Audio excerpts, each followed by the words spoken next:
Hmm, pengen buka usaha, tapi nggak punya modalnya. Udah mana simpenan habis semua, gak tersisa. Cari pinjaman dulu deh. Mau buka usaha, tapi modalnya kurang. Mau minjem ke rentenir, aku juga nggak berani. Apa aku ke BMT aja ya? Ya udah deh, nanti aku coba ke BMT.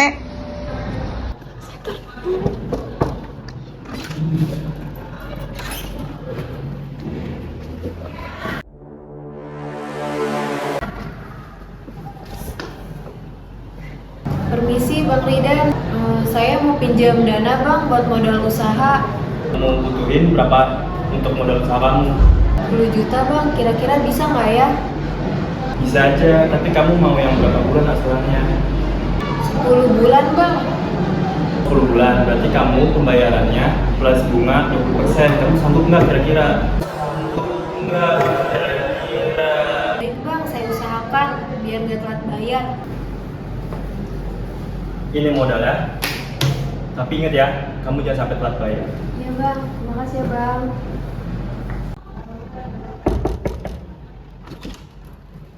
Assalamualaikum. Iya, waalaikumsalam.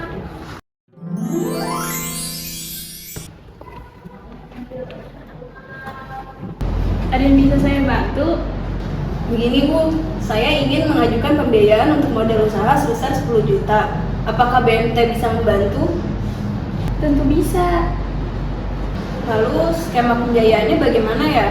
Jika saya ingin mencicil selama 10 bulan, apakah ada biaya tambahan selain saya mengembalikan uang pokok? Untuk biaya tambahan, kami menggunakan skema bagi hasil. Apakah Ibu sanggup? Insya Allah saya sanggup Bu. Semoga usaha Ibu lancar ya. Terima kasih ya. Alhamdulillah, makin kesini usaha makin lancar. Duh, gimana sih? Kok untungnya makin hari makin sedikit? Gimana mau bayar utang ke Bang Ridan? Gimana dia tagihin terus lagi? At the starting of the week, and from it talks you hear them speak. It's only Monday. At the starting of the week, and from it talks you hear them speak. It's only Monday. At the start. Woi, bayar utang lu, mana nih? Tutup tempo, atau enggak? Dobrak nih pintu. Utang yang tidak bisa dibayar akan membawa kehancuran, bukan kebahagiaan. Pertanyaan wawancara pertama, ini bisa dijelasin nggak sih Bu secara singkat apa itu koperasi syariah BMT dan bagaimana prinsip dasar yang membedakannya dengan koperasi konvensional? Jadi sebagaimana bank gitu ya, koperasi kan hampir sama ya proses bisnisnya dengan bank. Kalau misalnya berbeda dengan konvensional, pasti kan dari pengguliran dananya dan sumber dananya kita memastikan untuk bukan hal-hal yang tidak diinginkan ya, yang di luar syariah. Kemudian kalau misalnya kita kan di sini mengenalnya dengan margin. Kemudian kalau di bank kan kalau di konvensional kan kita kenal dengan bunga ya. Nah kemudian kalau di syariah tentu ada beberapa penerapan syariahnya. Semisal ketika misalkan kalau kita kan ada koperasi itu kan ada beberapa jenis ya. Nah kalau di Huwaiza itu koperasi simpan pinjam dan pembiayaan syariah. Jadi bisa simpan menabung, bisa pembiayaan juga bisa. Nah itu yang syariahnya.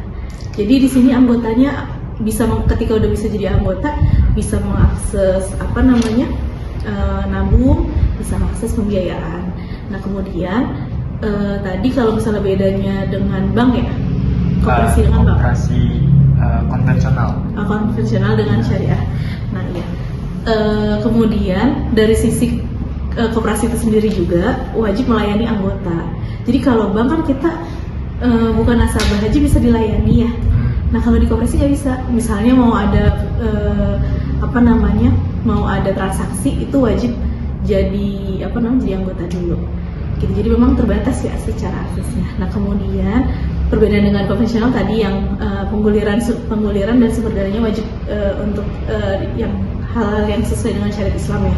Nah kemudian semisal beberapa case misalnya kayak pelunasan lebih cepat, biasanya kan kalau di bank itu ada penalti ya. Kalau di konvensional misalnya ada penalti atau wajib membayar bunga dengan pokok misalnya gitu ya. Kalau di syariah itu enggak sebenarnya. Fatwa Desain MUI itu sudah jelas clear bahwa pelunasan dipercepat lebih awal misalnya ya. Misalnya saya pembiayaan nih di Waiza, misalnya 50 juta, pokoknya 50 juta, misalnya masih ada sisa pokok 50 juta, terus misalnya ada sisa marginnya 20 juta misalnya. Nah ketika saya melunasi, kalau di konvensional biasanya kita ada penalti kan, terus kemudian margin tetap kita bayarkan, saya gitu kan ya. Jadi total 50 juta misalnya. Kalau di syariah itu enggak, wajib melunasi itu hanya sisa pokok sama marginnya belum berjalan. Jadi sisa marginnya dihapuskan. Kenapa dihapuskan? Karena ya fatwa Desain MUI udah jelas clear kayak gitu. Karena kan itu bukan haknya lembaga gitu. Itu kan juga kemudian nggak memberatkan masyarakat ya.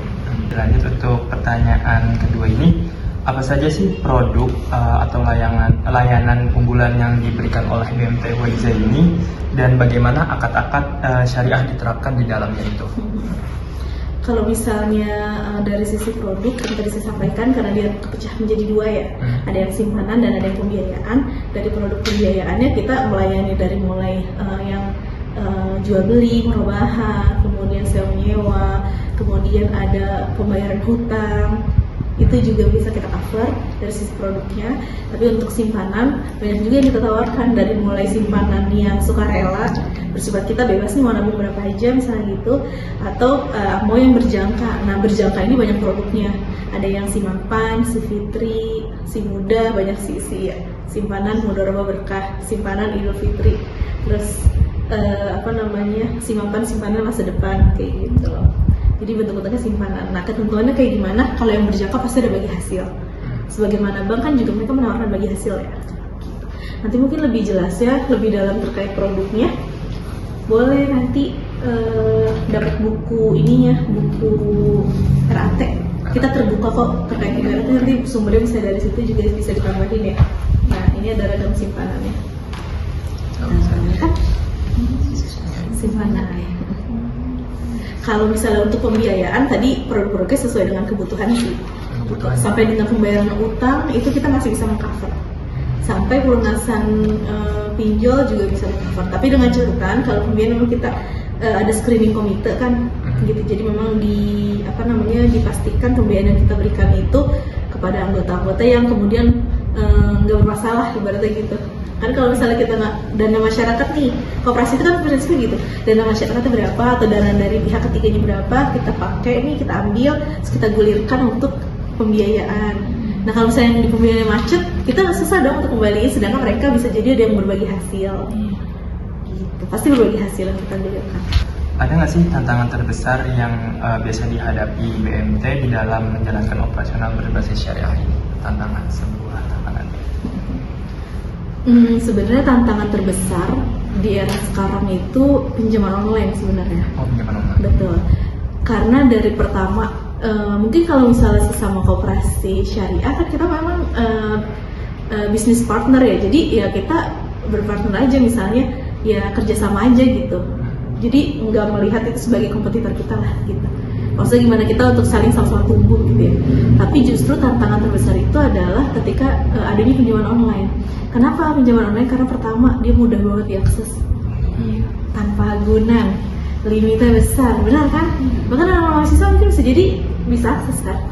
Iya. Sedangkan koperasi kan dengan ininya, maksudnya mereka harus wajib dengan agunan. Kenapa wajib dengan agunan? Karena kan kita juga wajib menjaga, pertama saling menjaga, yang kedua yaitu pembuktian dari mau bayarnya orang kan gitu ya jadinya. Ya kan tantangan terbesarnya sekarang pinjol karena mudah diakses, mudah ini dari sisi menggulirkan gitu ya. Oke. Untuk pertanyaan terakhir ini, gimana sih menurut Ibu peran BMT dalam meningkatkan kesejahteraan ekonomi masyarakat, khususnya itu untuk UMKM di lingkungan sekitar? Iya, kalau misalnya peran BMT tentu sangat berperan ya teman-teman. Huwaiza itu udah berdiri dari tahun 2002 dari kelompok pengajian ibu-ibu. Jadi dari ibu-ibu kelompok pengajian, bisa dibayangin teman-teman, dari kelompok pengajian ibu-ibu dari modalnya cuma 200.000, 220 sekian, sampai sekarang asetnya sudah 22 miliar. Jadi dari ibu-ibu dari 200.000 ke 22 miliar, artinya kan itu banyak step yang dilalui ibaratnya gitu ya. Dan tentu dari sisi masyarakat sekitar aja itu sudah banyak merasakan manfaatnya, karena kan pertama dari sisi kebutuhan mereka mudah untuk dipenuhi, karena kan beda ya, kalau bank itu kan agak lebih sulit untuk diakses ya, sedangkan koperasi itu kan lebih mudah untuk diakses masyarakat, karena banyak juga yang kemudian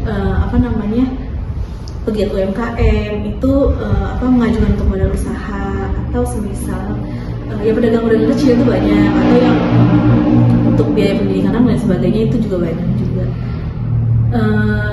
Kemudian dibuktikan juga dengan kita punya satu kantor pelayanan lagi yang di Dewi Sartika. Artinya kita meluaskan manfaat kan, bukan hanya daerah Parung Bingung, tapi kemudian meluaskan manfaat ke daerah lain. Kayak gitu. Kita juga nggak kalah menjual kok sebenarnya koperasi syariah. Kan kadang orang lihat mending ke bank gitu, mending ke bank daripada koperasi gitu ya. Satu sisi koperasi juga menawarkan margin yang rendah. Huwaiza itu sekarang kerjasama dengan BLUPIP, Badan Layanan Umum Pusat Investasi Pemerintah. Jadi dia di bawah Kementerian Keuangan. Jadi di bawah Kementerian Keuangan ada namanya BLUPIP. Nah dia itu menggulirkan dana ke penyalur-penyalur namanya, mitranya lah ibaratnya. Nah Huwaiza itu salah satu penyalurnya. Jadi ketika kita sudah ditunjuk, kita berhak untuk misalnya menggulirkan dana berapa miliar nih yang dari PIP. Misalnya kita diberikan 2 miliar sama PIP misalnya. Ya udah kita berikan PIP memberikan ke kita berhak untuk menggulirkan ke masyarakat untuk yang mengajukan untuk modal usaha, khusus untuk modal usaha hanya maksimal 20 juta. Berarti kan itu benar-benar UMKM banget kan, dengan margin yang sangat rendah. Artinya gitu. Jadi dana PIP itu pertama itu kan kalau di bank itu kita mengenal kur yang paling rendah. Iya. Kalau di koperasi yang paling rendah itu dana dari PIP. Gitu. Jadi insya Allah kalau dari sisi manfaat itu juga kemudian disupport sama pemerintah gitu, dan pemerintah juga ketika masuk ke lembaga kita bisa gulirkan untuk ke masyarakat banyak gitu ya dengan margin yang rendah. Untuk pertanyaannya sih udah terjawab semua ya. Mungkin dari teman-teman ada yang mau ditambahin kalau nggak? mau diskusi, kalau ada yang menarik mungkin nih Waiza. Tadi kan tantangan terbesar itu kan dari pinjaman Salah online. satunya. Apa sih cara untuk yang udah dilakuin sama BMT Huwaiza ini khususnya buat menanggulangi tantangan ini gitu. Ya, kalau misalnya dari kami pertama banyak akses dana dari pemerintah pertama, karena sebisa mungkin gimana kita bisa mengikhtiarkan ya teman-teman, margin itu bisa didapatkan rendah ke masyarakat. Jadi masyarakat bisa mengakses margin yang rendah. Terus yang kedua dari sisi kecepatan proses bisnis. Jadi kan setiap kantor, setiap unit usaha itu kan pasti punya proses bisnisnya masing-masing ya. Nah, gimana setiap proses bisnis ini nggak lama. Jadi dalam artian ketika pengajuan, kemudian proses survei bisa sebulan misalnya gitu, itu udah keburu orang juga udah lari ke pinjol gitu ya. Jadi cepat gitu prosesnya. Itu mempercepat itu jadi kayak salah satu nilai jual kita juga. Tapi tentu dengan analisa yang kuat. Ada lagi? Cukup berarti ya. Oke. Baik. Sebelumnya kami mengucapkan terima kasih banyak. Ibu sudah mau meluangkan buat kami wawancara. Dan sekian dari kami. Kurang lebih maaf. Wassalamualaikum warahmatullahi wabarakatuh. Wassalamualaikum warahmatullahi wabarakatuh. Oh ya. Mau jadi anggota sekalian? Oh boleh.